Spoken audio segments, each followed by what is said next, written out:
Hello दोस्तों, स्वागत है आपका आपके अपने YouTube चैनल केमिस्ट्री विद तेजी सर पर।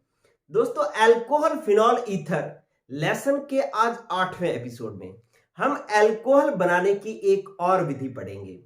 हम अल्कोहल बनाने की विधि एल्किनो से पढ़ रहे थे कि एल्किनो से अल्कोहल कैसे बनाए जाते हैं। पहली विधि तो हमने पिछले एपिसोड में पढ़ ली थी कि एल्किनो के अम्ल उत्प्रेरित जल योजन से अल्कोहल का निर्माण। आज हम पढ़ने जा रहे हैं कि एल्किनो के हाइड्रोबोरोनन ऑक्सीकरण के द्वारा अल्कोहल का निर्माण कैसे किया जाता है। बच्चों, ये जो टॉपिक हम सीखेंगे ना, इसके साथ एक और बात सीख लेंगे कि आपके इस लेसन के अंदर एक अभ्यास प्रश्न एनसीईआरटी की बुक में 11.6 नंबर दिया हुआ है, वो भी क्लियर हो जाएगा। क्वेश्चन ये दिया हुआ है कि एल्किनो के हाइड्रोबोरोनन ऑक्सीकरण के द्वारा आप क्या समझते हैं, उदाहरण द्वारा समझाइए। तो बस यही बात जो है हम यहां पर एक्सप्लेन करने वाले हैं। देखो, एल्किनो का आपने हाइड्रोबोरोनन ऑक्सीकरण करवाना है तो मैं पहले तो एक एल्कीन लिख रहा हूं। ये देखो, मैंने लिखा CH3CH और डबल बॉन्ड CH2। ठीक है बच्चों, ये एल्कीन है। लेकिन अगर आप इसको गौर से देखो ना, तो डबल बॉन्ड के एक तरफ तो CH2 है और एक तरफ CH3 है। तो इट मींस दोनों तरफ अलग अलग समूह है। अलग अलग समूह जब होते हैं तो हम इसको असम्मित एल्कीन कहते होते हैं। तो इट मींस मैंने जिसका हाइड्रोबोरोनन ऑक्सीकरण करवाना है वो एल्कीन जो मैंने ली है वो असम्मित एल्कीन ली है। चलिए, अब मैं इसका हाइड्रोबोरोनन ऑक्सीकरण करवा रहा हूं। बच्चों गौर करो, ये बात कितनी जबरदस्त है कि आपको आज सीखने को मिल रहा है कि हाइड्रोबोरोनन का क्या मतलब है। बच्चों, इसका मतलब ये है कि आप हाइड्रोबोरेन की अभिक्रिया करवाएंगे। किससे करवाएंगे? हाइड्रोबोरेन। ठीक है, और हाइड्रोबोरेन का सूत्र क्या होता है? B2H6 होता है। क्या होता है? B2H6 हाइड्रोबोरेन का सूत्र होता है। लेकिन बच्चों, हमें ये जो B2H6 की कहानी पता होनी चाहिए कि ये B2H6 एक्चुअली B2H6 नहीं होता। ये क्या होता है कि दो BH3 के अणु आपस में जुड़ करके रहते हैं। ठीक है, और उसी को अपने B2H6 या हाइड्रोबोरेन कहते हैं। ठीक है, ये क्यों जुड़ करके रहते हैं? क्योंकि भाई बोरोन 13वें वर्ग का है, इसके बाह्यतम कोष में 3 इलेक्ट्रॉन है और ये 3 हाइड्रोजन से साझा करके बाह्यतम कोष में 6 इलेक्ट्रॉन कर पाते हैं। ये देख लो, इधर देखो क्या कह रहा हूं मैं। ये देखो, बोरोन इसके बाह्यतम कोष में 3 इलेक्ट्रॉन है। क्यों, कैसे पता चला? क्योंकि भाई ये 13वें वर्ग का है, बोरोन 13वें वर्ग का है, इसलिए बाह्यतम कोष में 3 इलेक्ट्रॉन है। इसने 3 हाइड्रोजन से साझा किया तो ये लो, इस तरीके से एक एक इलेक्ट्रॉन का साझा कर लिया। तो अब बोरोन के पास 1 2 3 4 5 और 6 इलेक्ट्रॉन है। इसका तो अष्टक पूर्ण हुआ ही नहीं। तो इट मींस ये एक इलेक्ट्रॉन न्यून यौगिक है। तो ये इलेक्ट्रॉन न्यून यौगिक होने के कारण क्या करता है कि ये दूसरे BH3 के साथ जुड़ता है। इस तरीके से एक और BH3 के साथ जुड़ता है। ये लो, ये H जो है कभी इसका अष्टक पूर्ण करने जाता है और कभी ये वाला BH जो है इसका अष्टक पूर्ण करने जाता है।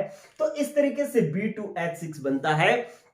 वास्तव में क्या होता है? वास्तव में जो है ये BH3 ही होता है। चलिए, तो आपके पास जो B2H6 है, अगर मैं इसको आधा लिख दूं तो ये BH3 बन गया ना। और इस BH3 को मैं ऐसे लिख सकता हूं क्या? BH H और H।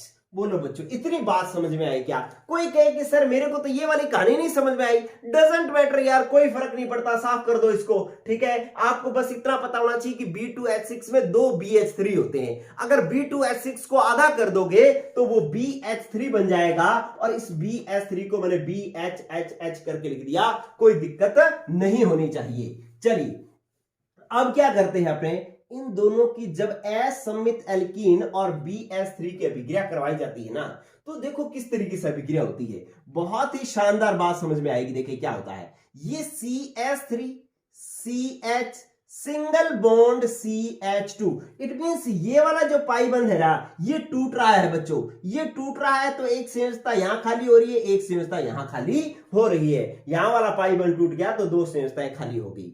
अब क्या हुआ कि ये जो संयोजकताएं पूरी करने के लिए जो BH3 है ना, इसका एक H निकल करके यहां आ जाता है। ये लो, एक H निकल करके यहां आ जाता है। तो इस कार्बन की संयोजकता तो होगी पूरी, लेकिन बोरॉन की एक संयोजकता खाली होगी। क्यों? क्योंकि इसका हाइड्रोजन निकल करके इसके पास चला गया। यहां से हाइड्रोजन निकला, इधर गौर करें बच्चों, ये वाला हाइड्रोजन निकला और कहां जा जुड़ा? इस वाले कार्बन पर। ठीक है, तो अब इस बोरॉन की एक संयोजकता खाली होगी, एक कार्बन की इसकी संयोजकता पूरी होगी। लेकिन अब इस कार्बन की एक संयोजकता बच रही है और एक बोरॉन की बच रही है, तो ये दोनों आपस में बंध बना लेंगे। देखो भाई कैसे बंध बना लेंगे। बोरॉन कहता है मैंने तेरे को एक हाइड्रोजन दे दिया, लेकिन अब मेरी संयोजकता तो तू पूरी कर। तो ये एल्कीन कहता है कि ये ले भाई, मैं तेरी एक संयोजकता पूरी कर देता हूं। ये लो, इस तरीके से जो है यहां पर इस कार्बन ने इसकी बोरॉन की एक संयोजकता पूरी कर दी।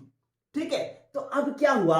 अब ऐसा तो एक जगह हुआ है, गौर करना बच्चों। अगर ये वाला स्टेप समझ में आ गया तो आगे के दो स्टेप अपने आप समझ में आने चाहिए। देखो क्या होगा कि यही कहानी अगर यहां पर एक हाइड्रोजन था, इस हाइड्रोजन ने ये कहानी करी है, तो ऐसी हाइड्रोजन, ये वाला हाइड्रोजन भी रिपीट करेगा, ये वाला हाइड्रोजन भी रिपीट करेगा। देखो कैसे रिपीट करेगा कि ये एक बार फिर एक असमित एल्कीन इसके पास आती है। असमित एल्कीन देख लो, क्या? CH3CH डबल बॉन्ड CH2 एक और आती है और ऐसे इसके साथ इस वाले हाइड्रोजन से जुड़ती है। कैसे जुड़ेगी? ये वाला पाई बंध टूटेगा, ये वाला पाई बंध टूटेगा, तो ये वाला हाइड्रोजन निकल करके कहां जाएगा? इस कार्बन पर, और ये वाला कार्बन की जो संयोजकता खाली होगी वो इस बोरॉन से जुड़ जाएगी। ठीक है, तो आप देखें क्या बन जाएगा। ये बन गया बोरॉन एक H, और इधर तो आपके पास हो ही गया ये CH2 CH2 CH3। ये लो, मैं लिख दिया CH2 CH2 CH3, और इधर भी देखो यहां पर भी क्या आ जाएगा? CH2, ये भी हो जाएगा, ये वाला H इसको मिल जाएगा तो CH2, ये CH3। तो ये देखो ये भी हो गया CH2 CH2 और CH3। बच्चों याद नहीं कर रहा, एक बार समझ लिया ना, उसके बाद अपने आप चलेगी कहानी। ठीक है, अब एक हाइड्रोजन और बच गया है। क्या ये वाला हाइड्रोजन भी ऐसा काम कर सकता है क्या? बिल्कुल कर सकता है भाई, बाकी दोनों ने करा है तो इसको क्या दिक्कत है? ये भी ऐसा करेगा, ये भी एक असमित एल्कीन पर और जाकर के जुड़ेगा। असमित एल्कीन ये रही CH डबल बॉन्ड CH2। अब ये वाला जो हाइड्रोजन है ये कहता है कि तुम जाकर के एल्कीन से जुड़े हो तो मैं भी इस कार्बन से जाकर के जुड़ूंगा। ठीक है, और इस तरीके से ये वाला एल्किल ग्रुप भी इस बोरॉन से जुड़ जाता है। तो अब मैं इसको यहां पर ना लिख करके क्या करता हूं, इन तीनों एल्किल ग्रुपों को बोरॉन से जोड़ देता हूं और ये बना देता हूं। इधर देखो CH3CH2CH2 कितने जुड़ गए बच्चों? दो पहले जुड़े हुए थे, एक और जुड़ गया, कितने हो गए? तीन। किससे जुड़े? बोरॉन से। तो ये लो, ये बन गया आपके पास ट्राई एल्किल। तीन कार्बन है तो हम इसको कह देंगे प्रोपिल। ट्राई प्रोपिल बोरॉन बन गया। क्या बन गया? ट्राई प्रोपिल बोरॉन बन गया। आगे की बात हम सीखेंगे, पहले मुझे ये बताओ कि ये तीन ट्राई प्रोपिल बोरॉन जो है वो कैसे, तीन एल्किल ग्रुप कैसे जुड़े? क्या इतनी बात समझ में आ गई? क्या इतनी बात समझ में आ गई? तो आगे की बात समझ में आ जाएगी। देखो क्या कि एक एल्किल ग्रुप हाइड्रोजन को जोड़ करके यहां पर एक एल्किल ग्रुप जुड़ गया, दूसरे को हटा करके हाइड्रोजन को दूसरा एल्किल ग्रुप जुड़ गया, तीसरे को हटा करके तीसरे हाइड्रोजन को हटा करके फिर एक एल्किल ग्रुप जुड़ गया। मतलब तीन एल्किल ग्रुप बोरॉन से जुड़ गए हैं। क्लियर हुई बात? अब आ जाओ आप आगे। हमारा उद्देश्य ट्राई एल प्रोपिल बोरॉन बनाना थोड़ी था, हमारा उद्देश्य तो क्या था? एल्कोहल बनाना था। हमारा उद्देश्य क्या है? एल्कोहल बनाना ना। तो इसलिए अब इसकी आगे और अभिक्रिया करवानी पड़ेगी। किससे करवाएंगे? इसकी अभिक्रिया हम करवाएंगे NaOH, जलीय एक्वस, AQ मैंने ब्रैकेट में लिखा है ना, तो जलीय NaOH की उपस्थिति में हाइड्रोजन परऑक्साइड से ऑक्सीकरण करवाएंगे। क्या करवाएंगे? H2O2। क्या होता है? हाइड्रोजन परऑक्साइड की उपस्थिति में इसका ऑक्सीकरण करवाएंगे। जो ट्राइप्रोपिल बोरोन है इसका हम ऑक्सीकरण करवाएंगे हाइड्रोजन परऑक्साइड से। किसकी उपस्थिति में? जलीय NaOH की उपस्थिति में। जलीय NaOH की उपस्थिति में। बच्चों अब गौर करो, इस 3H2O2 को अगर मैं ऐसे लिख दूं कि 3OH और 3OH, तो किसी को कोई दिक्कत नहीं होनी चाहिए भाई। 3 दूनी 6H, 3 दूना 6O, मतलब 6 O है 6 H है। मैंने 3 अलग अलग कर दिए, 3 OH इधर कर दिए, 3 OH इधर कर दिए। अब इधर देखो, ये वाले 3 OH तो जो है ना, ये वाले 3 OH तो इस तीन एल्किल ग्रुप को जुड़ेंगे मिलेंगे और ये इस तरीके से बन जाएगा। गौर करो बच्चों कि ये आपके पास है CH3, क्या है CH3, CH2 और फिर CH2। ऐसे कितने समूह हैं? देखो इसके पैरों में 3 लगा हुआ है ना, तो ये प्रोपिल समूह कितने हैं? 3 है। तो इसके आगे मैंने ये लगाओ 3 लगा दिया, ठीक है। और ये वाले तीनों को एक एक OH मिल गया, मतलब 3 OH मिल गए। तो ये लो भाई आपके पास बन गया प्रोपेनॉल। क्या बन गया? प्रोपेनॉल। OH जुड़ गया तो 3 एल्किल्स, 3 प्रोपिल समूह के साथ में 3 OH जुड़ गए, एक के साथ एक जुड़ा तो 3 एल्कोहल के अणु बन गए। और ये जो 3 OH है ना वो B के साथ जुड़ जाएंगे और बन जाएगा BOH की होल थ्राइस। ये लो भाई, अल्कोहल बनाना हमारा टारगेट था और अल्कोहल हमारा बन चुका है। इस तरीके से ये आपकी अभिक्रिया हुई एक कंप्लीट कि हाइड्रोबोरोनेन ऑक्सीकरण के द्वारा अल्कोहल का निर्माण। ठीक है बच्चों, अब इस अभिक्रिया को ना थोड़ा गौर से और देखो। पहले तो ये बात समझ लें, यहां पर देख लें इसको कि जो ट्राइप्रोपिल बोरोन बना है ना, इसका हमने ऑक्सीकरण करवाया है किससे?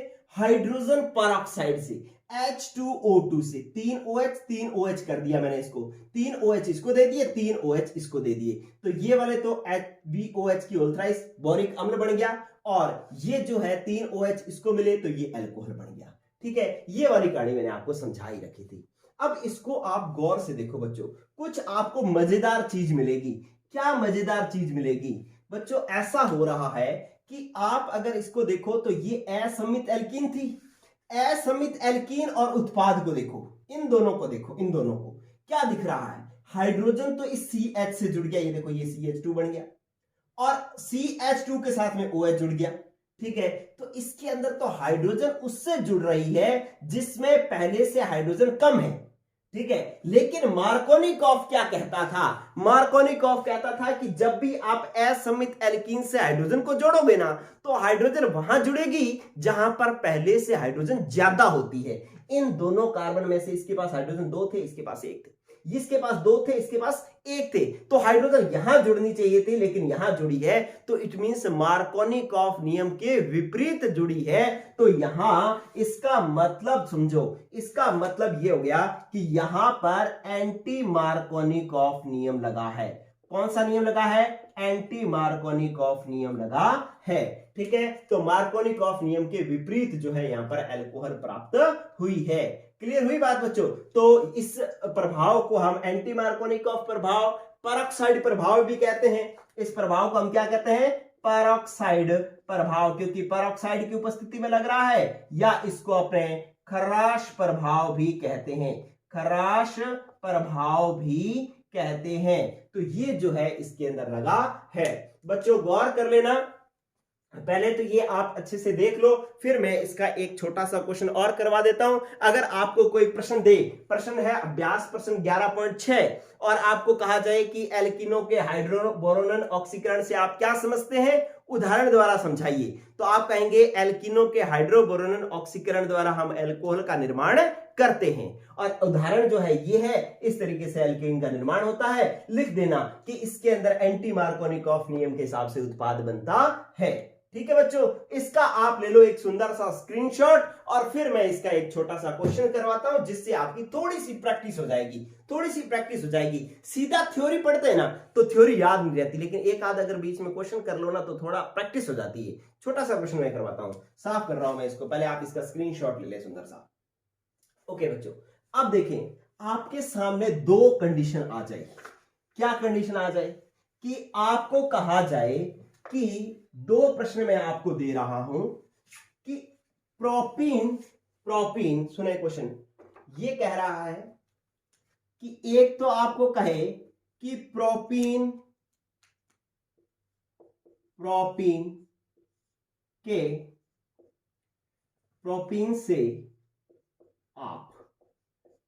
से आप नंबर 1 बात, प्रोपेन टू ऑल कैसे प्राप्त करोगे? प्रोपेन टू ऑल कैसे प्राप्त करोगे?